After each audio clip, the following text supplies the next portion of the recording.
He's there at the moment. Don't be thinking I'm like living it up here.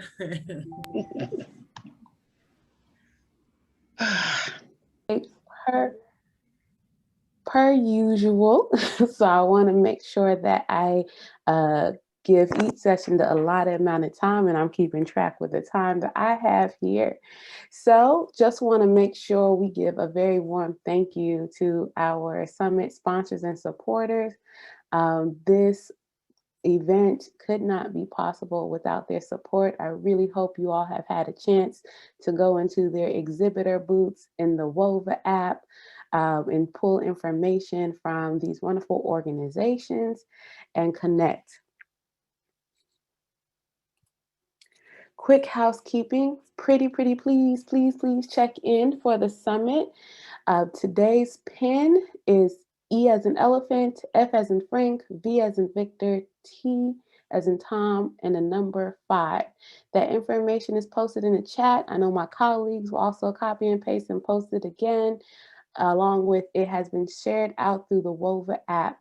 Being able to get your evaluations at the end of the day is dependent on you checking in. I do try to go in at the end of the day and manually check everyone in, but this makes it a little bit easier for when the evaluations are distributed. So please check in. Double check that you aren't using the pin from day 1 and day 2 when you're trying to get into the system, because those pins will no longer work. You have to use day 3. Evaluation links. If you did not get a chance to complete the evaluation for day 1 or day 2, those links are also in the chat. I know my colleagues will repost that, and it'll be included in the WOVA app as well, where I'll post all 3 evaluation links. Day 3 link will be added later at the end of today.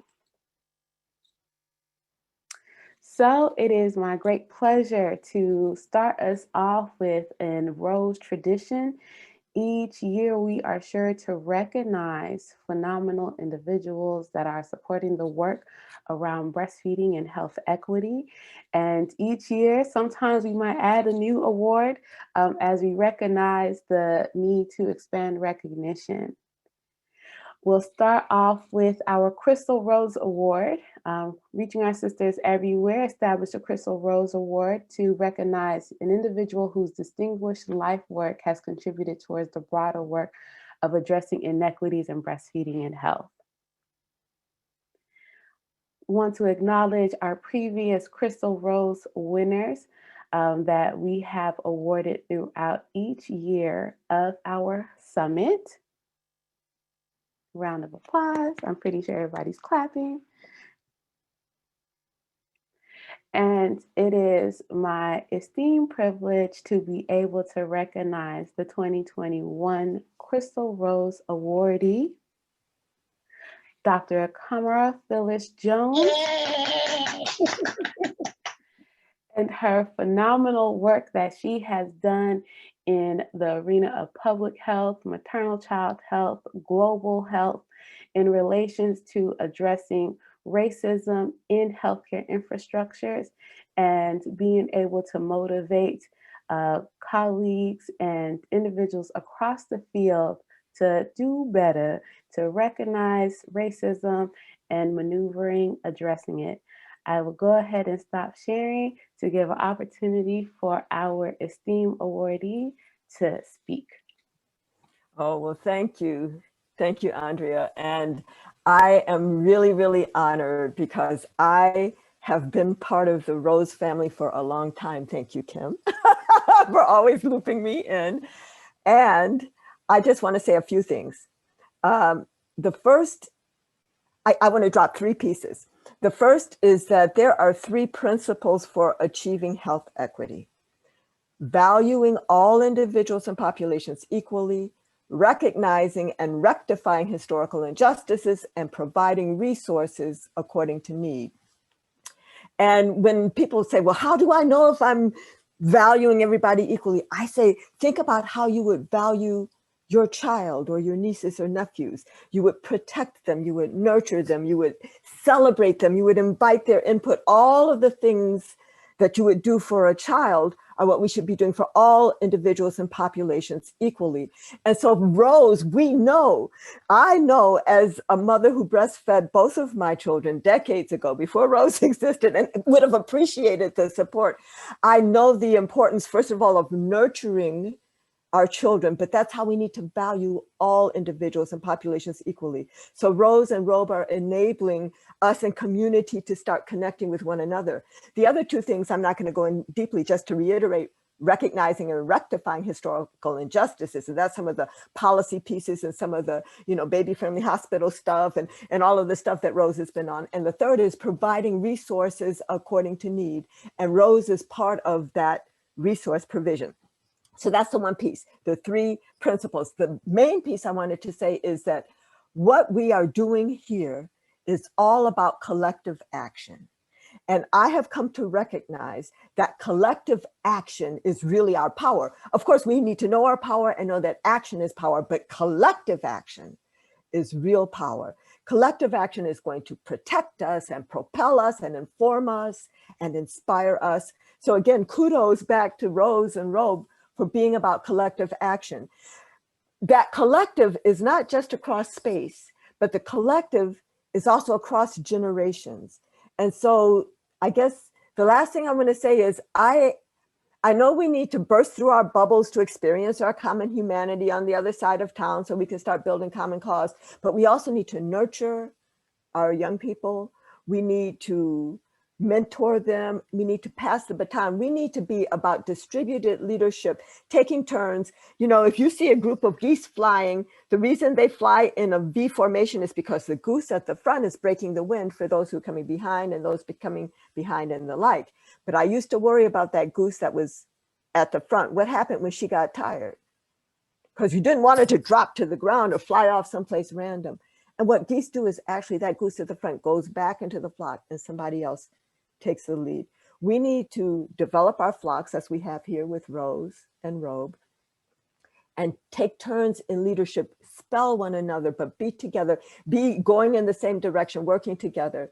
And when we do that, not only in our group, but to those coming behind us, that is how the struggle will continue. That's how you get sustainability. That's how we don't have just a one-off. This is 2 years and then gone. So thank you for the award. Thank you for the opportunity to just share a few thoughts again. And so grateful and so happy to be part of this amazing collective. Thank you so much. And we are grateful for you and all that you do. I'm going to go ahead and bring back up my slides so I can also name our other awardees.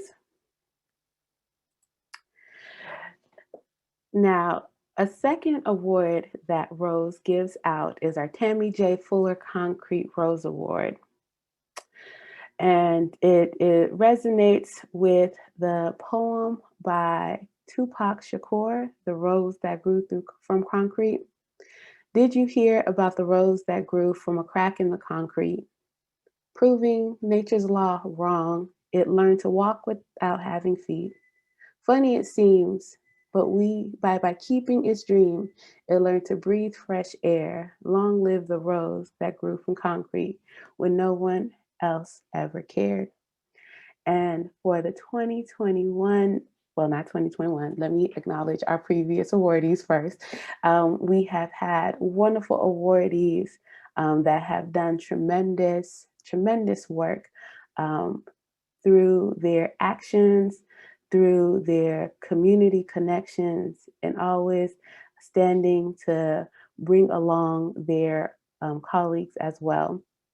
And so for 2021, our Concrete Rose awardee is Dr. Sahira Long. Round of applause. Dr. Sahira Long is a board-certified pediatrician and lactation consultant at Children's National. She is an assistant clinical professor of pediatric at George Washington University School of Medicine and serves as a medical director for 2 children's health centers in medically underserved Southeast Washington, D.C., and for the Children's National East of the River Lactation Support Center. She has supported efforts in training up new lactation support providers. She has supported this effort with articles that were part of the Academy of Breastfeeding Medicine, and she consistently advocates to ensure that research and representation from our communities are well represented in many different spaces. So please, round of applause for our Concrete Rose awardee.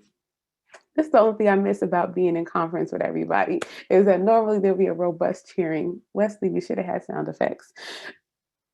We'll get that next time. The next award that we had introduced for its first time was our W.E.B. Du Bois Award, Research Award. And we recognize that there has been a tremendous collective effort among researchers of color coming through and ensuring that the narrative and the work that represent our communities are done through an equitable lens. And it's important that we uphold and recognize those that are doing this tremendous work to really provide this lens in the field of research. So in 2020, we recognized Dr. Ifeyinwa Asiadu as our first awardee. And it is, of course, my privilege to recognize our 2021 awardee, Dr. Tyra Gross. She has been a phenomenal researcher.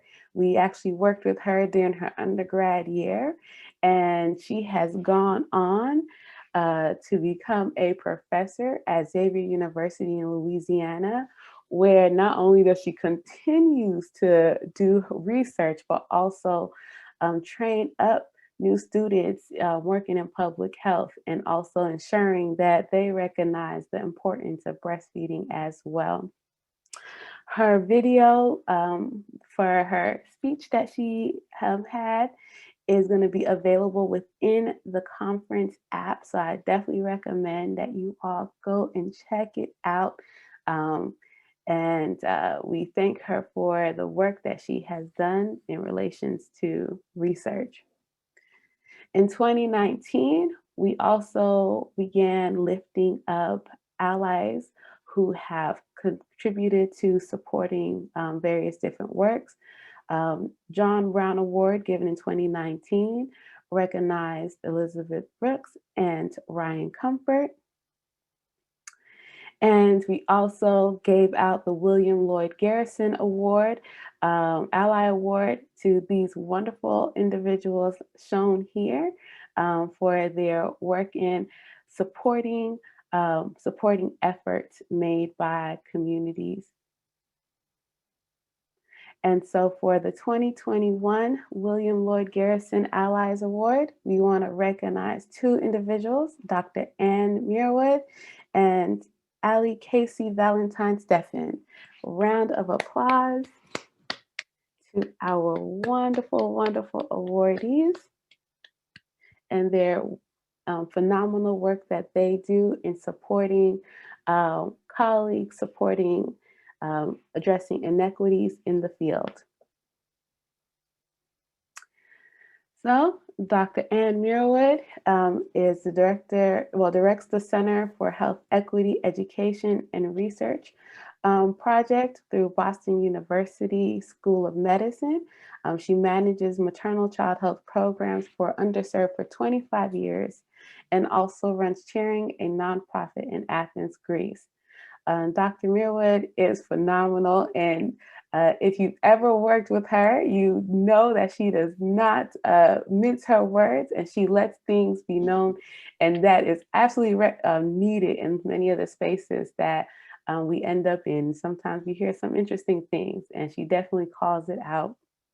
She has worked as a tremendous partner with Rose, especially in the works that we've been able to do with CHAMPS, Community Health, Advancing Maternity Practices in Mississippi, along with the work that she has also done with Indian Health Services.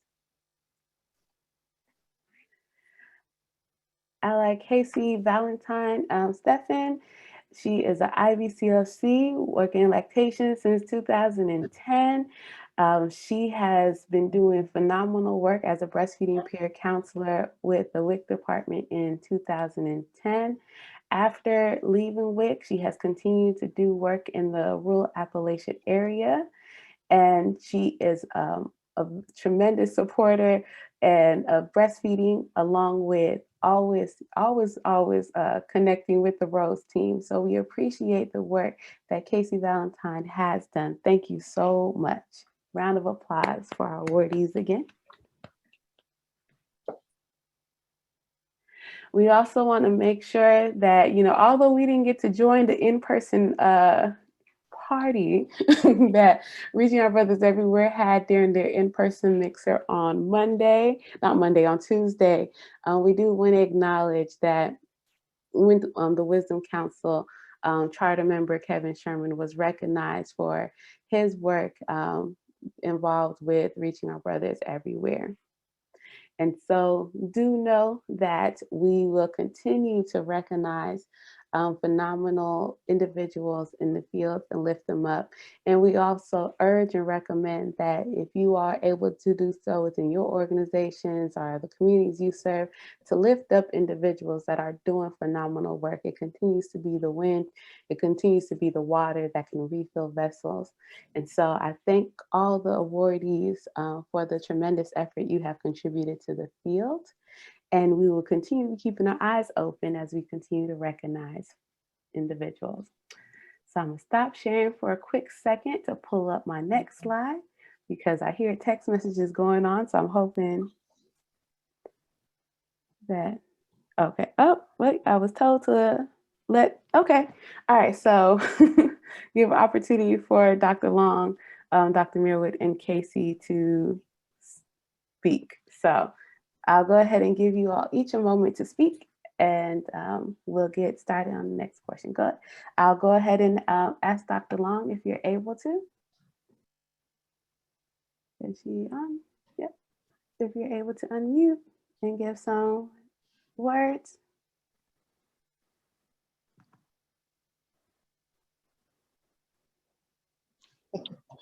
Can y'all hear me? Yes. Yes, we can. Okay, so everybody on the Rose team is fired because this is such a surprise. I'm like in the car. I totally was not expecting this. Thank you. I don't know who did this and who approved it, since I'm usually on the team approving these awards, and this one got right past me. So thank you all. Y'all are in trouble. Next in-person meeting. It's okay. Love you. Thank you. It's an honor and totally a surprise. Y'all see DC traffic. They're getting surprised. You said what? I said you deserve getting surprised. You set up so many others. Michael, you're in trouble too. Thank you, Dr. Long. And please be safe. We didn't know you was in the car. Hold over. See, I'm not driving. Thank you. All right, Dr. Mirwood, I'll go ahead and give you a moment to share. Thank you, guys. I didn't know, you can hear me right? I didn't know you were going to ask me to speak either. I just much appreciate it. My bluntness has been recognized.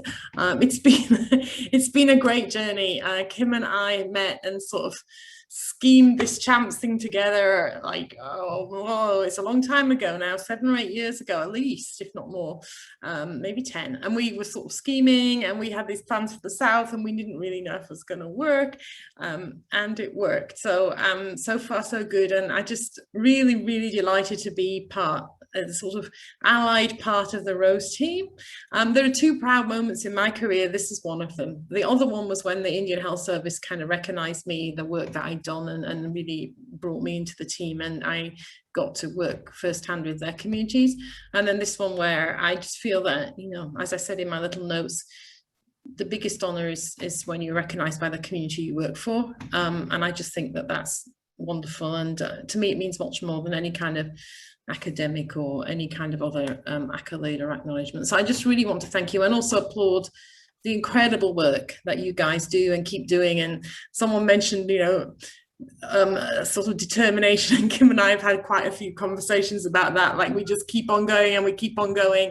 So please keep on going. And it's wonderful to see all you young people coming up into Rose and you know, carrying the torch. And so I just want to thank everybody very, very much, and just express again, it's one of the two greatest honors of my career, and the other was with the Indian Health Service. So thank you. Thank you. Tell them where you are, Anne. Where are you? Oh, well, actually, I'm in Greece. You still hear me? I'm in Greece, because, you know, having worked for the Indian Health Service and then with African Americans in Mississippi, I was like, okay, what can I do now? Because I need another challenge. And so I work with refugee populations here in Greece, which is certainly challenging. And we just launched a soccer program in the camps for young refugee girls, because that's what they wanted. You know, they didn't want lectures on nutrition, they wanted soccer. So we just started that, and it's been amazing. They call themselves the Beautiful Girls team. They all play in their hijab, and it's one of the most fun things I've ever done in my life. So yeah, I'll be back in America briefly and then back here again. So thanks, Kim. Thank you. Thank you so much. And Casey Valentine, if you want to give some words as well. Listen, I can't even, like, my kids this year, it's been a rough year. And like, one of the things that really hit me, like when we're trying to figure out like what we can support and not get in the way and do what we're supposed to do. And like, it was just this message real clear for the past, I don't know, year and a half. It's like, listen to Black women. Like, listen to Black women. When in doubt, listen to Black women. And so I don't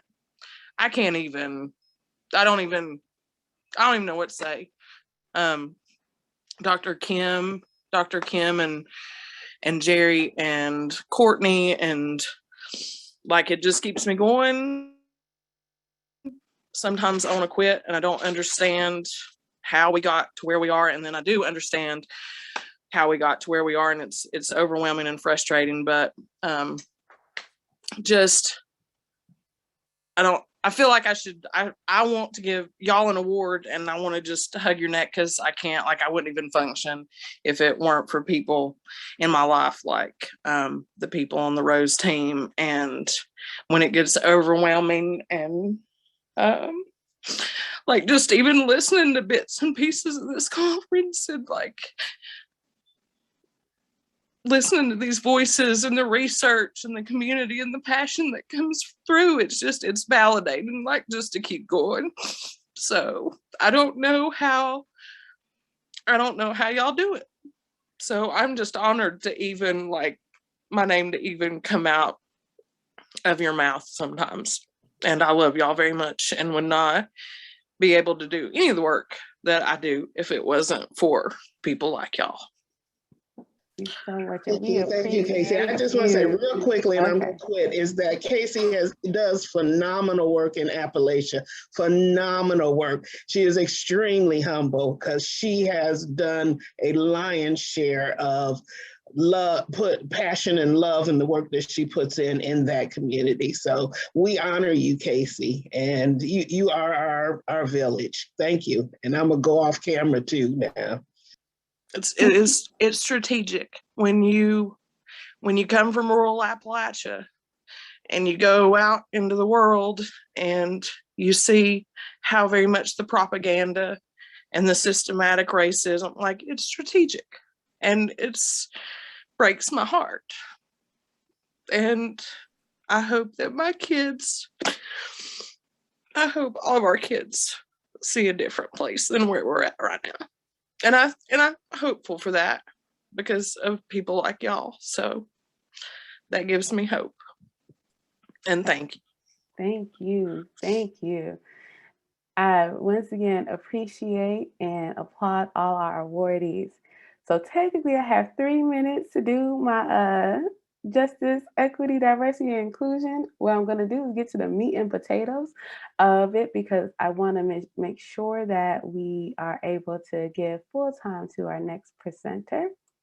So I'm going to share this screen real quick. And y'all about to watch me work. So justice, equity, diversity, and inclusion. A lot of the summit has led the groundwork and the information that, you know, can now resonate and sit on our minds regarding what it means to address breastfeeding in our communities, Black communities, along with maternal and infant health, and recognizing that systems of oppression has deeply contributed to what we see in the numbers today. So we know this, and coming with this talk in the framework that we do hold the power. And it's important that all of us doing this work and working within spaces that can be difficult is recognizing our value and expertise. I didn't want to come from this talk on the aspect of needing to teach others what needs to be done, but lifting up that the individuals participating here in this summit are in these spaces and needing to hear these words, recognizing your value and expertise, lifting up that there are multiple ways of learning and being able to challenge that status quo, questioning the representation of research and projects that are coming and wanting to partner, whether there's representation, was the community involved, did they assess who is also a part of the leadership team, is there representation at the leadership team, holding partners accountable for if there's research or projects, what those outcomes are, relaying that information back to the community, if the community was a part of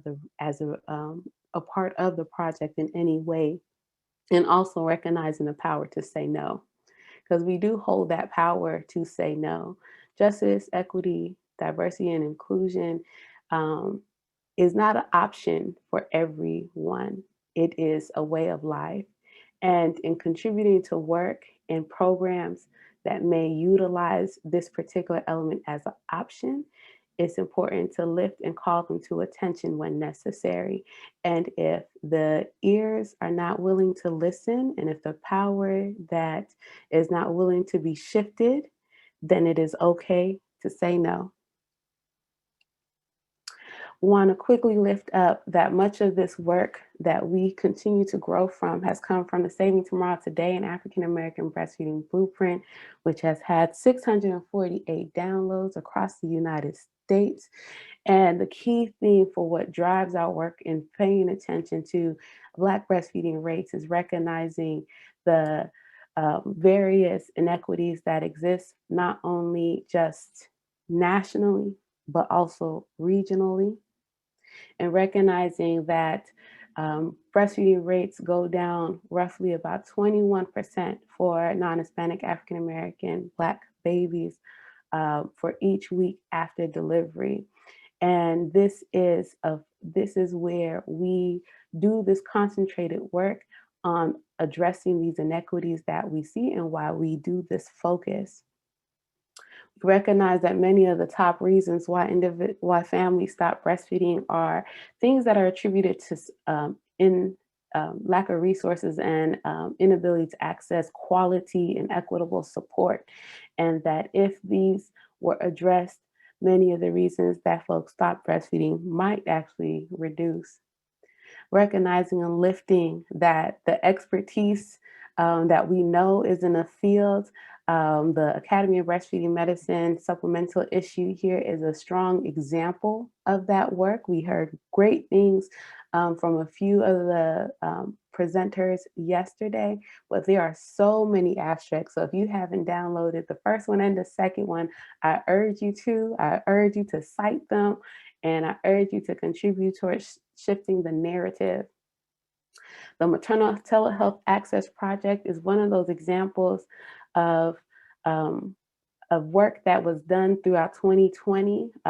Rose was able to form the Village Innovating Perinatal Support cohort that received relief funds that came down through the CARES Act, and there were many other organizations that distributed funds last year, recognizing that although there was a shift in maternity care practices, there were still needs.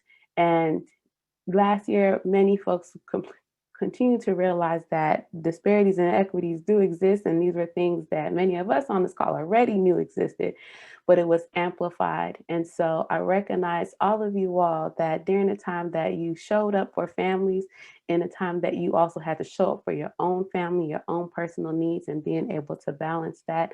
I know that was many of the things that our cohort members did, but here, the vast majority of our cohort members were represented as African-American Black individuals.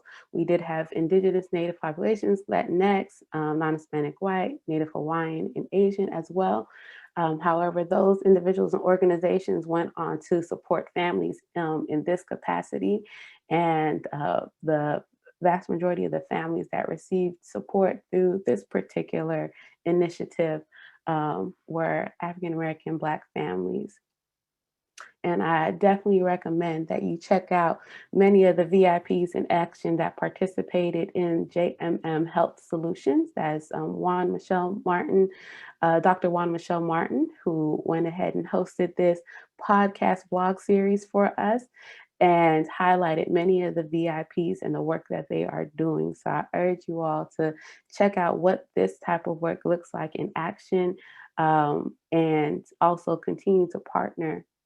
And we can see this is only a pie of some of the outcomes of that effort through VIP's project. And I'm pretty sure that if we looked at what everyone on this call has collectively done and how they have shown up for 2020 and continue through to 2021, that these numbers are much greater for everyone on this call. So I have participated in a conversation not too long ago, and the question that the facilitator asked was, who are you and whose are you? And I'm not requiring anyone to necessarily write it in chat. You can, but it gave a word for thought on recognizing not only who we are as an individual, but also the folks that we find that we also belong to. And that might mean many different things for many different people. And I just want you to sit with this question. You can choose to answer it in chat, but I think it's one that is quite reflective. And the last food for thought that I'll give you all is, what would you do if you knew you were right? That means all the effort that sometimes we have to put into justifying why the work needs to be done. If all that effort that you had to put in was now erased because you knew you were right, you didn't have to justify the work, what would you do?